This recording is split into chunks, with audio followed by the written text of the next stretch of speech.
Let's add some color to this scatter plot. If we take a look at this data set, we can see that it has a species attribute. This categorical attribute has 3 values: setosa, versicolor, and virginica. We can color each of these points in the scatterplot according to its species. Each species can get a different color, so we're going to need 3 different colors. Using the Sunlight Foundation Data Visualization Style Guidelines, we can find some pretty sweet data colors. We're already using this color here. We could use some of these other colors as well. But how can we map data to colors? Well, it turns out we need an ordinal scale. Unlike continuous scales, ordinal scales have a discrete domain and range. For example, an ordinal scale might map a set of named categories to a set of colors.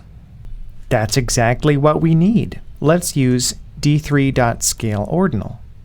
I'll get started by forking this scatterplot. And I'll change the title to be Scatterplot with Color.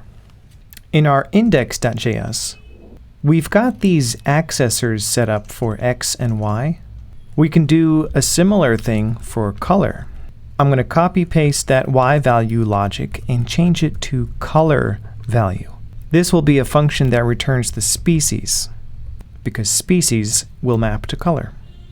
We're also setting up our scales inside of index.js. We've got X scale and Y scale. Let's introduce colorScale. This can be an instance of scaleOrdinal. To use scaleOrdinal, we first need to import scaleOrdinal from D3.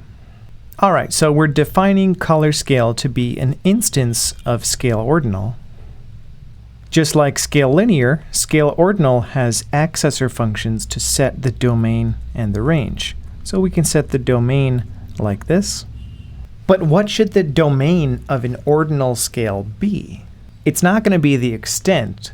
What it really is going to be is the set of unique values from whatever attribute of the data we're using for color. In our case, it's going to be all the different species, all 3 of them. Setting the domain of an ordinal scale, with D3, it actually accepts arrays that have duplicates. So what we could do is just map over all the data and give it the array of all the values for species, and internally it will compress it down into the array of unique values.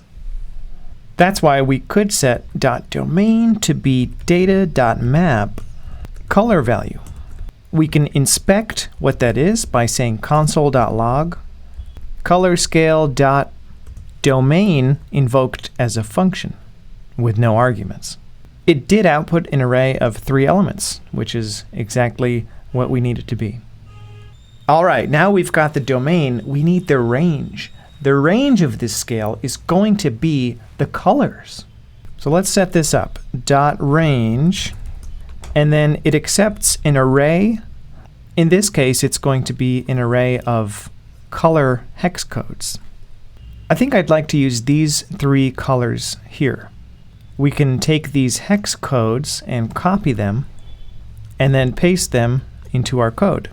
As strings, of course, they need to be in quotes. There's our first color, and then I'll copy our second color, paste it in there, and then our third color. I'll copy that, and paste it as the last element of this array. Now we can log out the range, and it shows this array of 3 color strings. All right, we've got our color scale set up. Now that we've got this color scale set up, we need to use it when we're rendering the marks.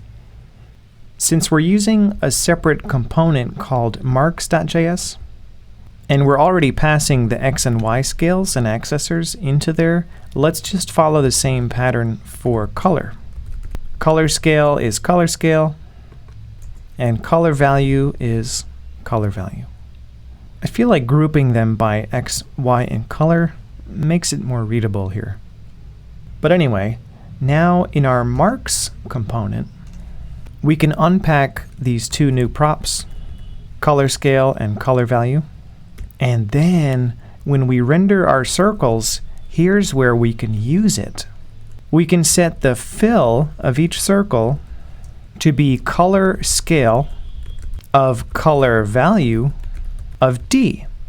This should be working, but I think the CSS is overriding the color. Let's take a look at our CSS. Indeed, the mark fill is being set. If I just remove that CSS, boom, we get some colors. To recap, we're setting up a colorValue accessor function that returns the species for each of these iris flowers, each row of the table. And then we're setting up a colorScale to be an instance of scaleOrdinal, where the domain is each different value for the species attribute, and the range is this array of colors. We're passing colorScale and colorValue into our Marks component, which uses them to set the fill of each circle.